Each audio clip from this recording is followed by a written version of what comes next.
tomorrow. Long hours of negotiating have produced a text Theresa May might be ready to present to Parliament. A moment of truth, long delayed, could be approaching. In Strasbourg, the EU's chief negotiator, Michel Barnier, was briefing commissioners on the talks so far. The Commission briefed out plans for what would happen if there was no deal. The Vice President of the Commission spelling out that if Britain got heavy, imposing visas on EU visitors, for instance, the EU would retaliate. If there is no deal, we need to be prepared. And then the basic message here is, we'll do upon you what you will do upon us. So, just have visa-free travel on both sides, and that will make life easier for all our citizens. Do you know, I don't know why you stand outside my flat every morning. You never get anything. The morning doorstep vigils at the homes of cabinet ministers like Esther McVey, thought most likely to walk out over any deal, may soon be over. Number 10 is calling in ministers one by one in the hope it can win them over to the draft deal and stop any resignations. Morning, Mr. Rabb. I almost worry if you're not here today. Some resignations could be more survivable than others. Mrs May couldn't, for instance, lose a second Brexit secretary after David Davis's resignation. In March, this was a glimpse of one part of the draft agreement as work in progress. Green meant agreed, yellow nearly there. No highlighter, no agreement yet. And the area that took longest to colour in was the backstop arrangement. How do you stop checks going up on the currently unmarked border between Ireland and Northern Ireland as the UK leaves the EU? Recently, the EU has bowed to the UK demand to have a temporary UK-wide customs arrangement. But some Brexiteers are convinced that's a ploy to lock the UK into EU institutions, and they're saying so before they've even seen the text. If it is as in the reports, it really is about as bad as you could possibly imagine. It is vassal state stuff. We are going to be kept in a kind of economic and political captivity, unable to shape EU legislation and regulation, but having to accept it ourselves, not being able to do free trade deals. And the kicker is that we haven't even really protected the union. He was piling pressure on those who stayed in the cabinet to quit now, including fellow Brexiteers like the International Trade Secretary Liam Fox. He and the Health Secretary were amongst the first to have one-on-one meetings with the Prime Minister and to take a look at a Brexit treaty that is said to run to 500 pages. The Prime Minister's going to be working hard to get the best deal for the country, and it could be, let's see how it goes tomorrow, but it sounds as if we're moving things on. The UK's lead official at the negotiations, Ollie Robbins, has also brokered a declaration on the future relationship. The detailed negotiations on that don't start until after Brexit next year. Some ardent Remainers say if not too much changes in the meantime, they might back the Prime Minister. I realise I'm going to have to be pragmatic and just see how much you preserve. So long as the agreement preserves open borders for as long as it takes, that's all borders, British borders with Europe, no barriers to trade and investment, for as long as it takes to decide what we're going to change to, if we're going to change, I will vote for it. Falls short of that, chances are I shall vote against it. A rare emollient voice tonight as hardline Brexiteers brief out the line to take and rush to the microphones. I think you can take it that this is a widespread feeling across the ERG. A counter-attack is on the way if there's a cabinet-approved deal to sell. Our political editor, Gary Gibbon. Well, the Transport Secretary, Chris Grayling, emerged from number 10 a few minutes ago. Here's what he had to say. Well, I think that the important thing tonight is that we will actually look at what's been tabled. I've talked to the Prime Minister about where she thinks we've got to. I've said that I think all the Cabinet will need to read this through, we'll need to discuss it tomorrow afternoon. The important thing is that we do what's best for Britain, what's best for the United Kingdom, and that we deliver a Brexit that the British people will feel fulfills the terms of the referendum. Well, with me now is the Shadow Brexit Secretary, Keir Starmer. Keir Starmer, have you seen what this deal is all about? Have you seen the details? We haven't seen the details, but we know from the negotiations just how shambolic they've been, and therefore this is highly unlikely to be a good deal. You're from the prejudging country. it then? We will look at the detail of it, but obviously we've been watching very, very closely what's been going on, very close to the negotiations, been working here, talking to people in Brussels, and therefore, given where the government has been throughout this episode, this is unlikely to be the breakthrough. This is unlikely to be good for the country. And you've seen the reaction to it already. But hang on, it sounds as if you're already telling me now, without having seen the details of this deal, that you are probably going to say that it does not pass your 6 tests and therefore will be voted down. Well, at the very beginning of the process, when the Prime Minister started, we said these are the conditions if you want our support at the end of the exercise.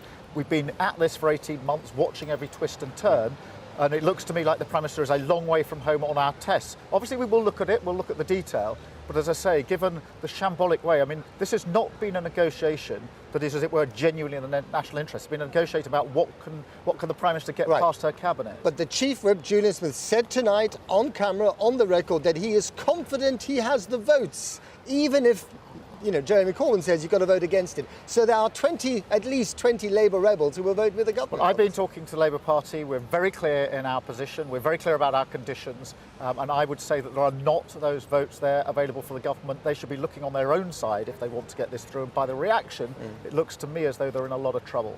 Where do you stand yourself? Because I'm confused by the Labour position, frankly. All those people there are lining up to go into the Methodist Hall, 3,000 of them, hoping for a second referendum. Are you with them or are you against them? Well, the position we've taken is look at the decision we're going to have to make. The deal, obviously, what we're talking about today, we'll vote that down if it doesn't meet our tests and call for a general election. If we don't get that, all options must be on the table, and that includes a public vote. That was the agreed position at conference. That's the roadmap for us as we go through these next few weeks, starting really with what's developing and breaking today.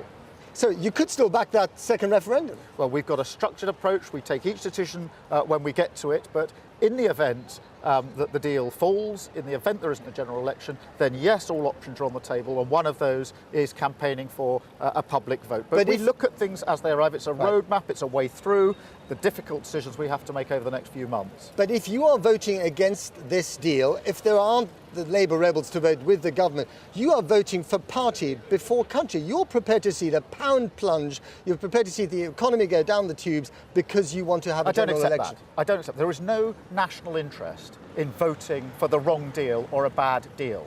And for the Prime Minister to say, this is the best I could cobble together because I've had to have one eye on my cabinet, and you've got to now back a very bad deal because you get even worse, that is not acceptable. Are you saying this is a vassal state deal?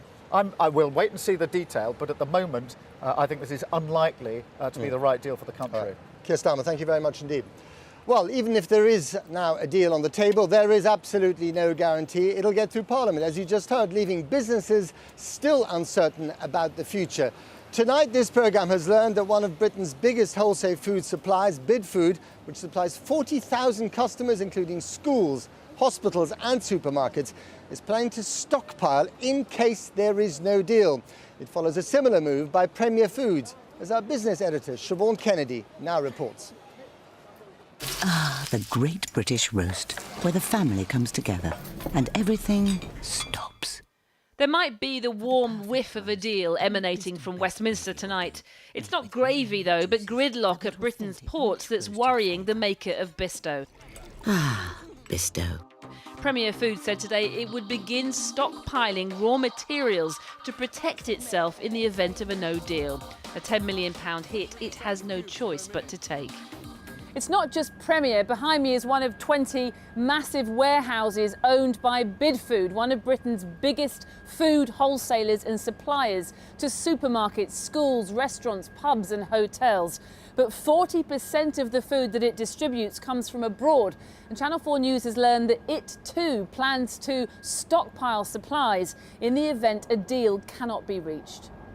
Bidfood tonight confirmed it was planning to hold up to 6 weeks' worth of critical stock, especially food used for meals in schools and hospitals.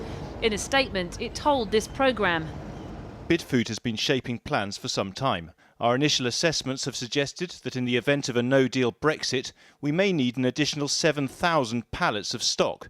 And like many other businesses, we're having to consider alternative warehousing locations to house contingency stock.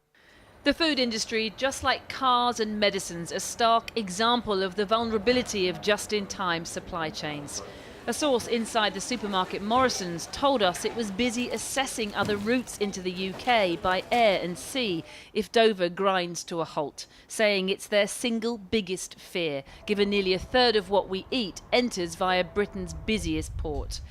To help smooth that process, Channel 4 News has learned the government has also set aside additional funding to help deal with the onslaught of expected customs checks. The plans seen by this programme show an £8 million support package being prepared by the Treasury, designed, it says, to help the customs industry in the event of a no deal. £5 million is allocated to help fund training, another £3 million to support new technology. But the industry estimates up to 12,000 extra customs agents would be needed to handle as many as 100 million extra declarations. So many believe the money simply isn't enough and has come too late.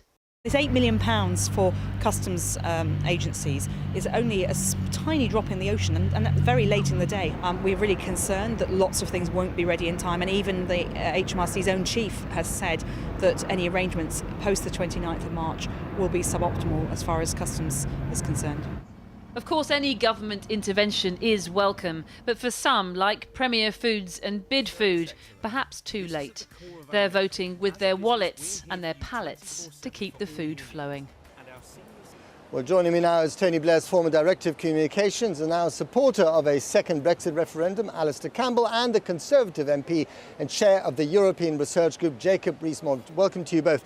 Jacob Rees-Mogg, you've been tweeting or saying tonight, white flags over Whitehall. What do you mean by that? This is assuming that the RTE report is right, and it is deeply unsatisfactory that the first reports don't even come to British media, not Channel 4 News, you would have thought should know first, about something that is happening affecting the future of our nation. It goes to, what did I say? All right.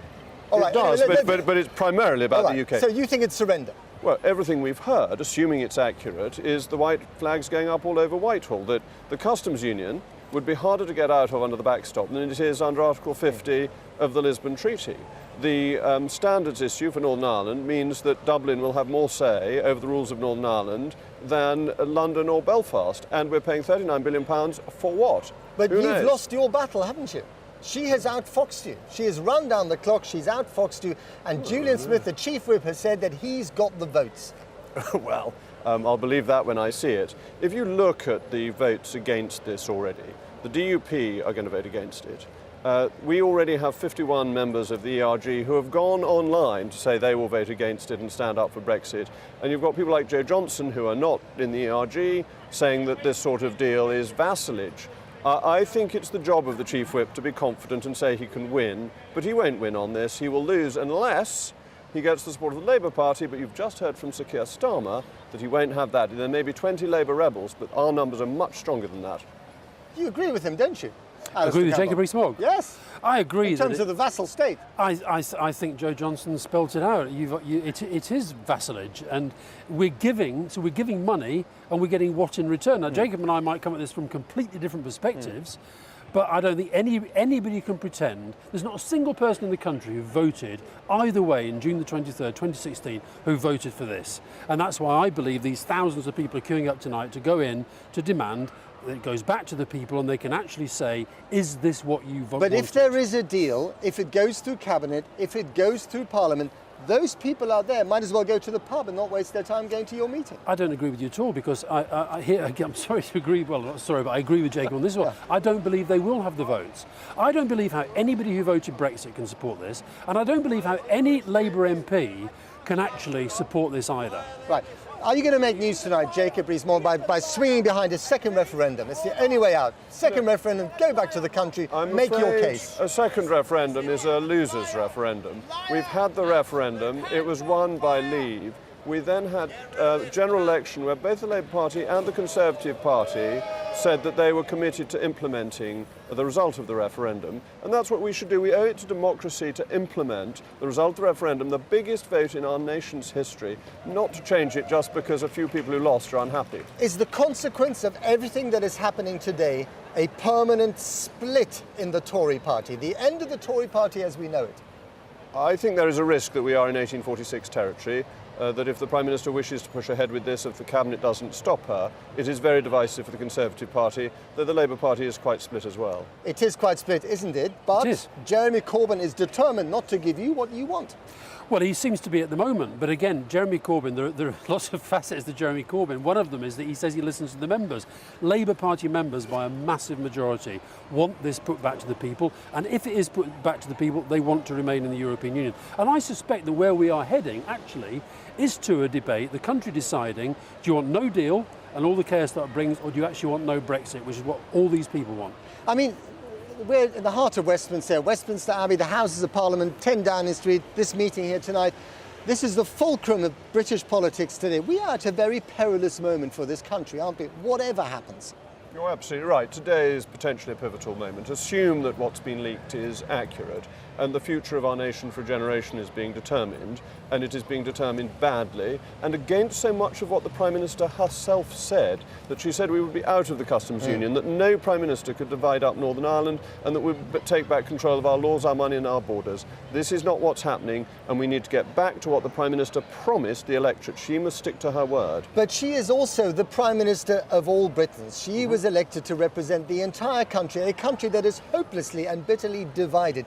Isn't the only thing she can do is to come up with a compromise that leaves everyone unhappy, but the majority of people not totally distraught? That's what she's tried to do, and she's failing to do that. She, I think, has gone into this thinking, right, you've got people like me over here who, you know, think this is a terrible thing that's happening to the country and you have to do what you can to stop it. People over there like Jacob who think no deal is fine, and she's sort of saying, I'll try and do something in the middle. But there's something in the middle doesn't add up. What would you have done differently in her position? In her position, I think the problem was, when she, after the referendum, she came out and instead of actually trying to bring the country together, I think she went far too far to try to keep Jacob's people happy. And look what's happened. He's just as unhappy as he was. Because she cannot deliver what it is that Jacob and his people want, and therefore she's ended up pleasing absolutely nobody. You can never be satisfied, can you, Jacob, when it comes to this? What I would say is that she should have listened, actually, to Michel Barnier, who said very clearly at the beginning, you can be a member of the European Union or you can be a third country. And the government has tried to argue for a middle course that nobody was offering. She should either have backed Alistair or she should have backed my position. This middle muddle fiddle fuddle is not working and is humiliating for the nation. Middle muddle fiddle fuddle. If there's another referendum, right, if it does come to that, the country surely will be just as divided then as it is now. Well, the country is divided, and if you did have another referendum on the outcome of the negotiations, then of course there'd be a bitter debate. But what I think has been really interesting about this referendum is the country is just not uniting around it at all. And I think what would happen, we had an ill-informed debate, we had a lot of lies told, we had a lot of fantasies peddled. We now do have a more informed electorate. I think we can have an informed debate between, I suspect it will be between no deal or no Brexit. No middle muddle fiddle fuddle here. We're trying to be as crystal clear as possible. Jacob Rees-Mogg, Alistair Campbell, thank you very much indeed.